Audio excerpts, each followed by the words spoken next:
一边是满头白发的周润发，身穿黑西装，别上黑丝带，哽咽着请全场为香港鸿福苑大火中罹难者默哀。一边是滨崎步站在上海空荡荡的场馆里，对着 1.4 万张空椅子唱到安可曲。只因中共不满日本首相高市早苗挺台湾，就把日本艺人逐一拉闸。当局对香港火灾真相步步封口，对日本艺人一刀切封杀。看似两个不相干的娱乐新闻，其实是在同一个问题上画圈。在中共可触及的世界里，人命、艺术、明星随时都可以为政治让路。观众朋友们好，这里是大时局，我是芳华。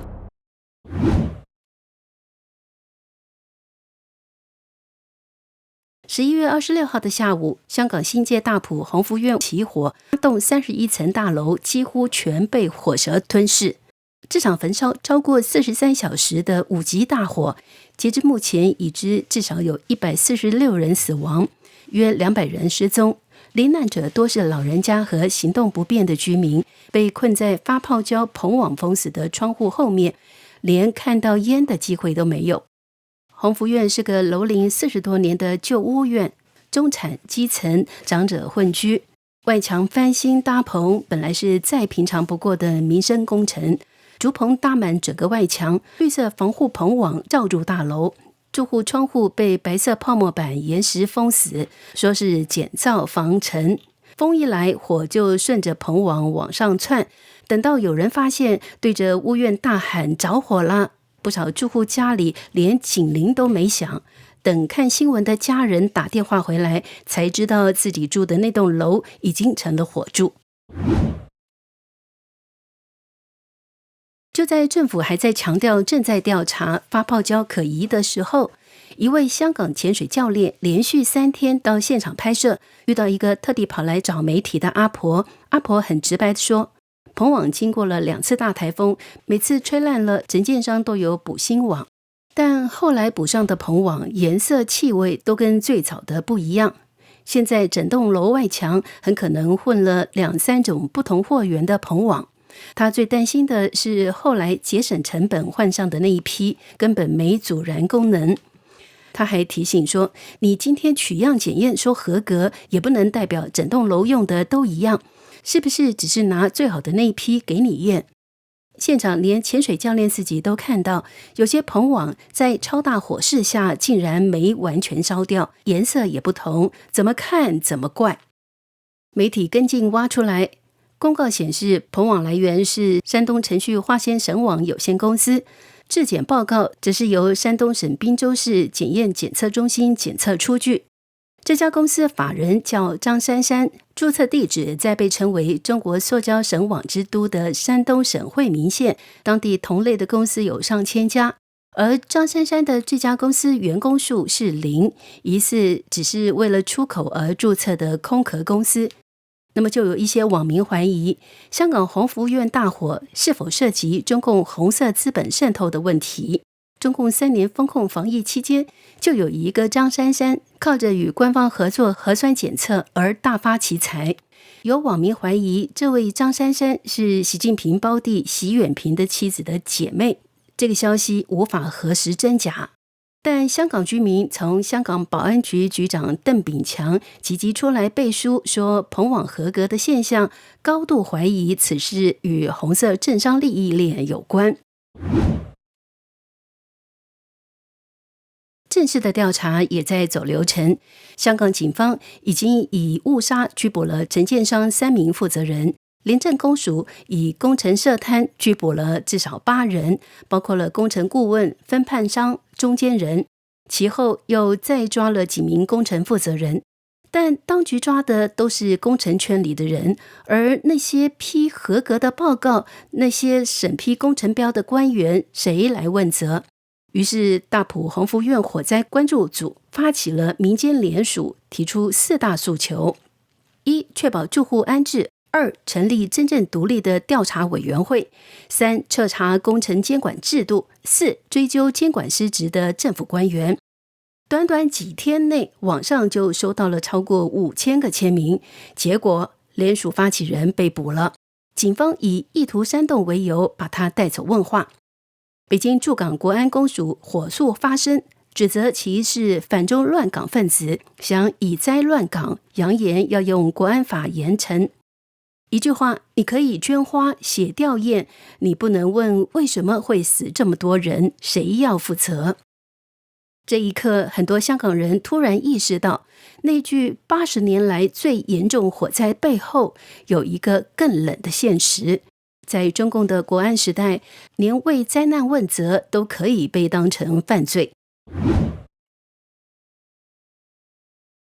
在这个敏感时刻，两个娱乐圈的人做出了两个截然不同的选择。11月28号，香港演员甄子丹的妻子汪诗诗在 Instagram 限时动态用英文发了一段话，大意是：黄福苑大火不是竹棚惹的祸，真正问题在于承建商偷工减料，使用了不合格的中国制易燃棚网，又用发泡胶把窗户封死。他还引用数据说，竹子本身并不是高度易燃物，呼吁大家不要怪竹棚。那么说白了，就是不要冤枉竹子，真正该查的是那些劣质建材与偷工减料的承建商。结果小粉红们炸锅了，标准剧本立刻上线，认定他是在影射中国制品劣质，扣帽子，崇洋媚外，看不起祖国，拿甄子丹当人质，再不道歉就断你老公在大陆的粮。要知道，甄子丹这些年靠拢大陆市场，甚至在反送中时公开称该运动是暴动，还当上了港区全国政协委员，成了官方认证的爱国明星。在这种背景下，汪诗诗这一枪打在中国制品上，小粉红当然不会放过。于是汪很快就删掉了原帖，改用简体字在 Instagram、Facebook、微博3地同步道歉，说自己措辞不当，只想讨论竹棚和安全问题，没想到引起了误会。有人替他抱不平，说他其实讲的是实话，也有人冷嘲，不是你说错话，是你身处的地方不准你说实话。汪诗诗后退了，这是一个很多港星这几年面对两个世界时常见的选择，在外网说真心话，在墙内说我道歉。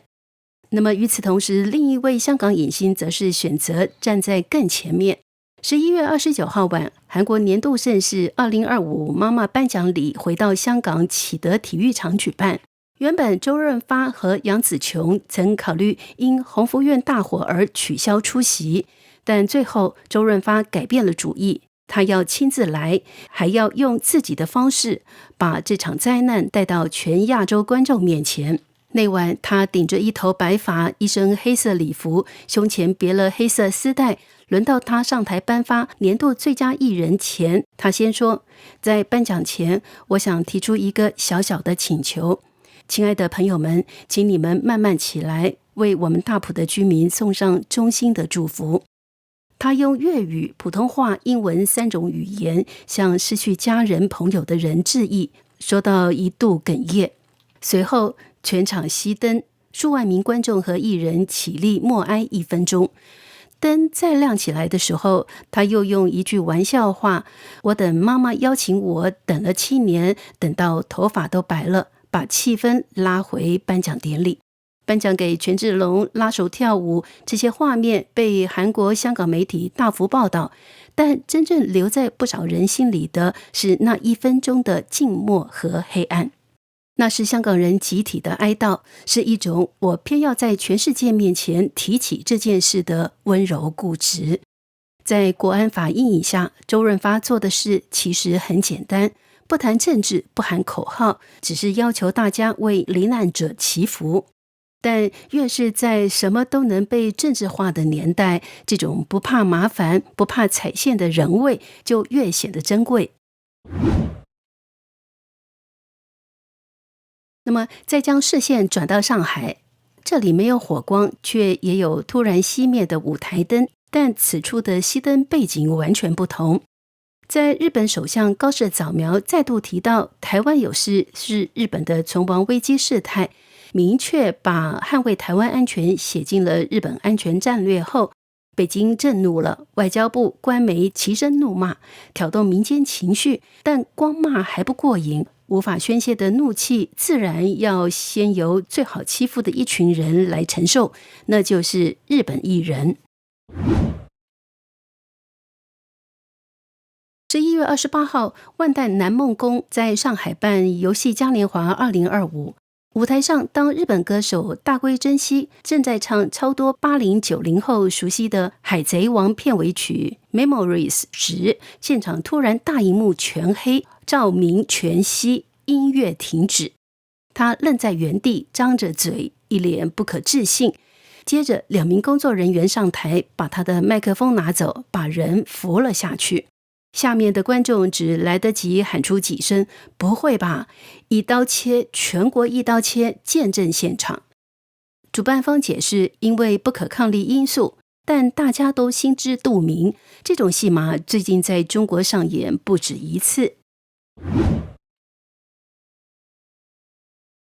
那么更早一点，同样在上海，滨崎步原定11月29号开唱，这是他亚洲巡演的收官场，也是很多粉丝飞来见证的一夜。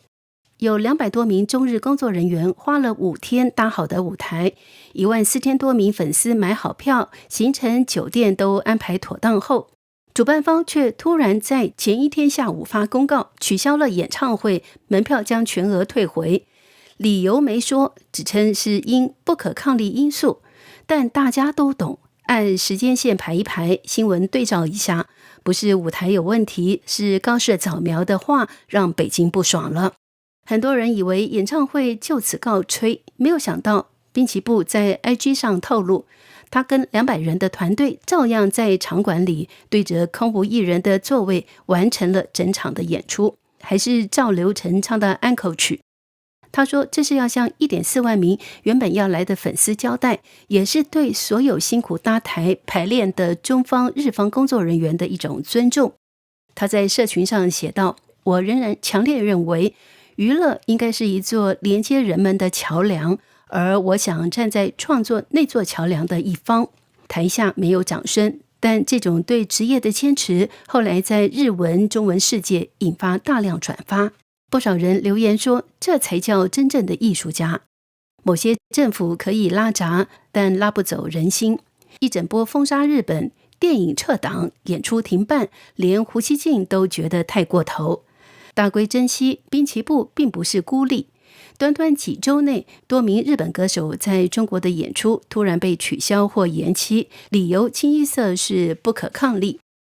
日本大型搞笑公司吉本兴业的舞台演出喊停，多部日本动画电影如《蜡笔小新》《工作细胞》等暂缓上映，还有日本偶像团体、爵士音乐家、动漫配乐演唱会一个个被按掉，甚至连擅长帮中共洗地的前《环球时报》总编胡锡进都忍不住要说，临时断电赶歌手下台太过头，太不尊重。但在真正决策的人看来，艺人只是一张张可以随时撕掉的外交筹码。你日本政府敢替台湾说话，那我就拿你最在乎的流行文化、粉丝经济开刀，让你国内艺人、主办方、粉丝都来压你。问题是，这样搞下去，损失的是谁？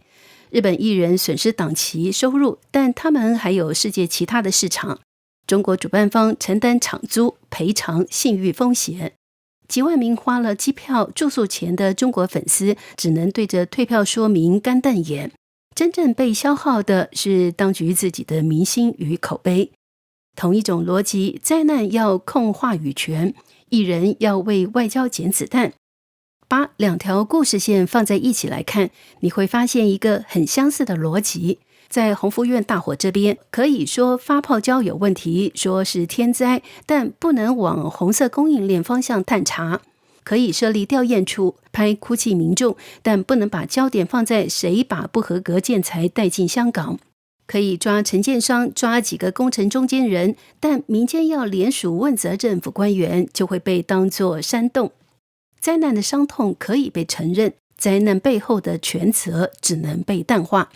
那么另外，在日本艺人这边，可以让官媒大骂高射扫描、召见大使，发严正交涉。但还要把文化交流当成挤压日本的筹码。一场场演出，多少万张门票，多少个百名工作人员的心血，可以随时一句不可抗力就推倒重来。外交上的不满可以有，但真正承受后果的是艺人与民众。两件事看起来，一个是公共安全，一个是文娱产业，其实都是同一种手法。当权力大到可以不必向民意交代，人命与艺术就只剩下可被利用和可被牺牲两种选项。在缝隙里的人，周润发、阿婆、滨崎步，即便如此，缝隙里还是有人在做逆向的选择。那位鸿福苑阿婆明明知道这事不太安全，还是特地走去找媒体，把自己看到的棚网颜色、气味差异讲出来。那位潜水教练连续3天到现场拍摄比对，写下自己看到的不寻常。周润发冒着被盯上的风险，在国际直播的颁奖礼上要求全场默哀。